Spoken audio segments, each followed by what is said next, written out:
everybody. I'm Diane Brady. I'm here with Deko, who is the CEO of Recruit Holdings, Glassdoor, and indeed we're in AI House, which of course I think nothing embodies the chaos and the enthusiasm for AI like standing where we're standing. What do you think about this? It's been the big theme at Davos this year. Yeah, of course, like that last 18 months or 12 months, like the AI thing is becoming to be more and more real. And of course, I'm excited as one technologist, but but when we actually think about even 20 years ago, people are so excited about internet. But I still think it takes time because we need to keep training AI model to be more like a realistic, that support for the real society or real execution of the society. So it will, change a lot of our life. Yeah. But it just takes time. I suspect, are you talking about what it's going to do to jobs? Because when you think about, there's some excitement maybe when it comes to displacing humans and jobs, that's where the fear factor comes in. So you think we're just sort of overestimating the fear factor right now? Is that what it is that you think is too much hype? Yeah, our research is showing AI will affect almost all job seekers or all workers, of course. But the important thing is it's going to be very difficult to fully replace human being jobs. And one example I like is, advanced AI, somebody built fully automated airline.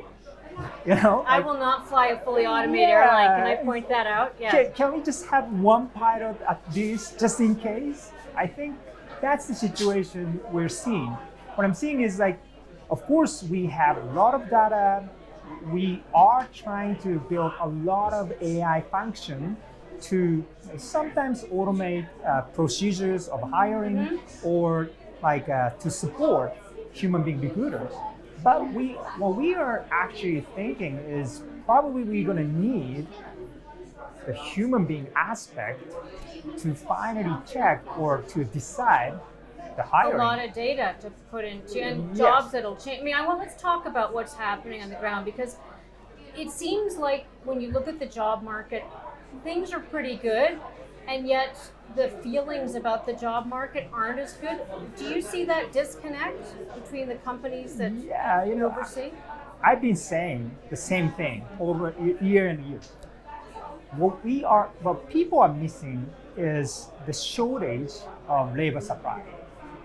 For example, 10 years ago, 15 years ago, in the US, we had 2 million, 3 million additional working age population every year.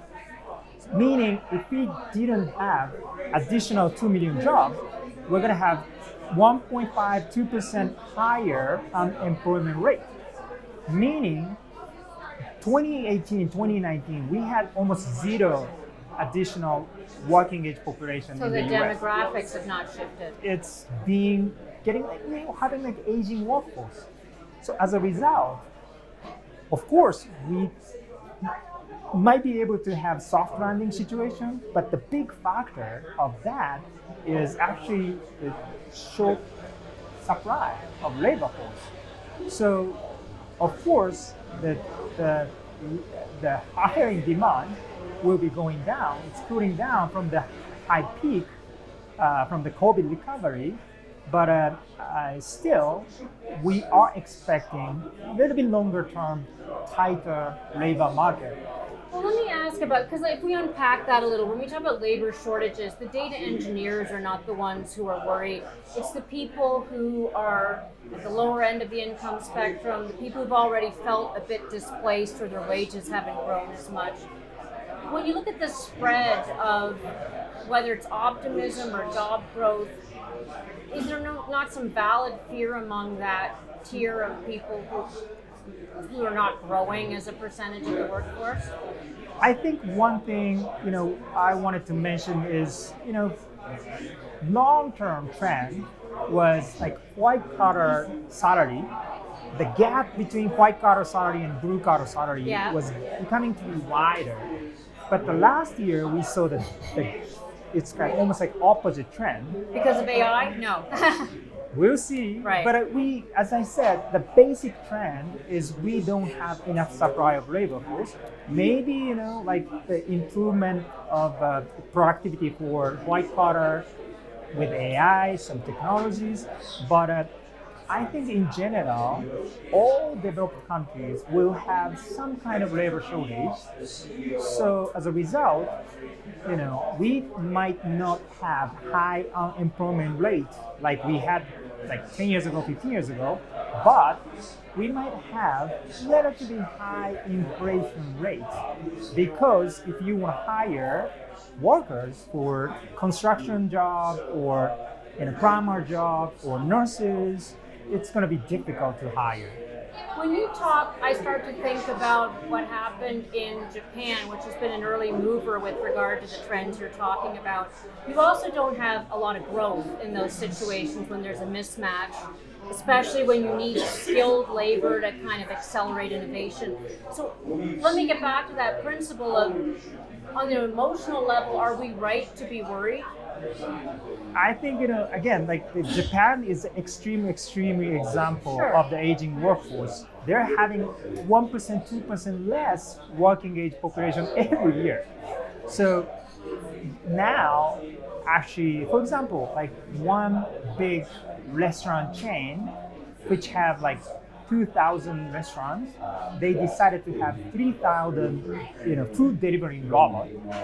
But as a result, they have, better retention of workers. They started to hire more like aged workers because they don't need to work them.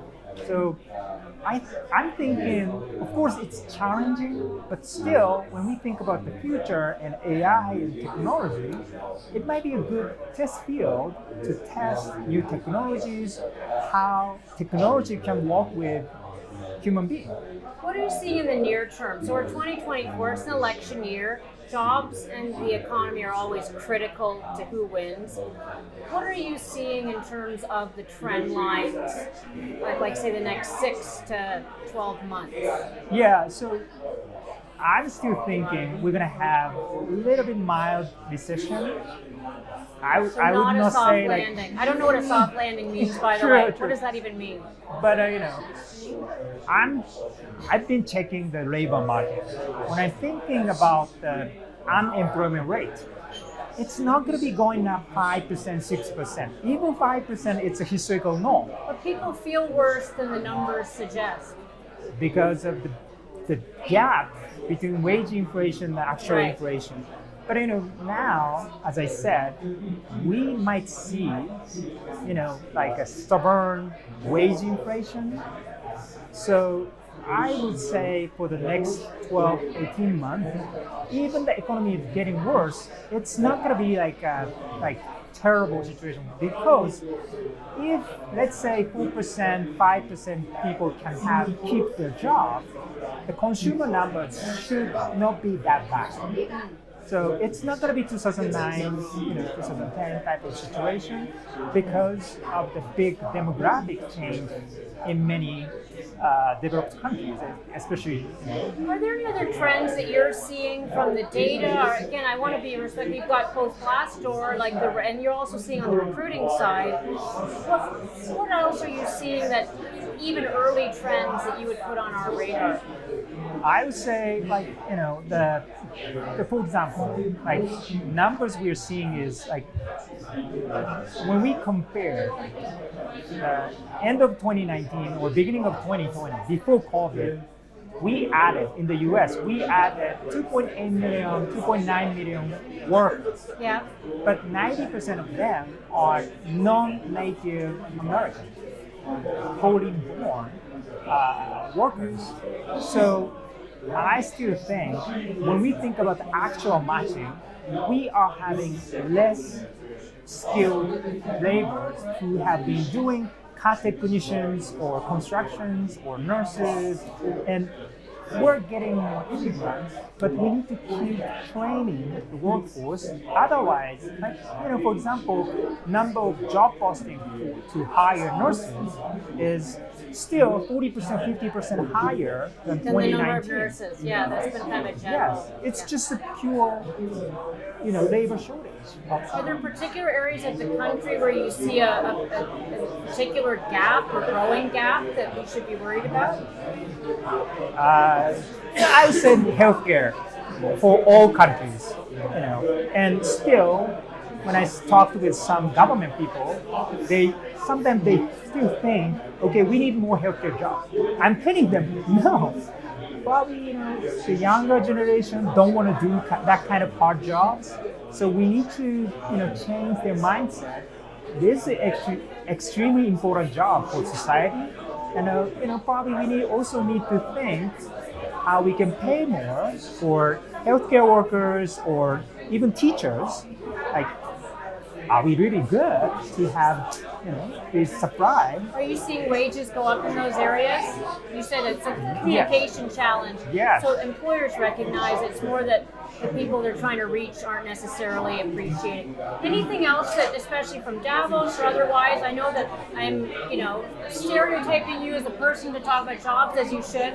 Are there other things that you're thinking about here and in general as a leader?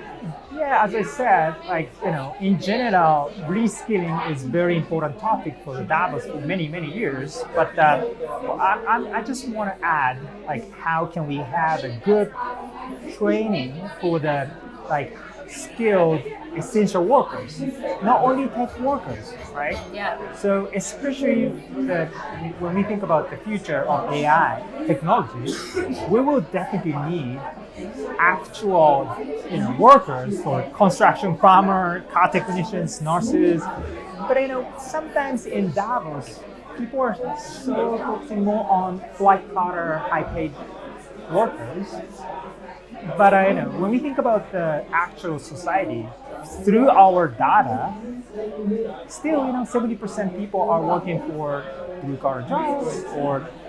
So I think when we think about the actual society to be better, how can we think about how can we pay more to these actual essential workers has been the challenge for the whole society. Yeah. That's how we are thinking.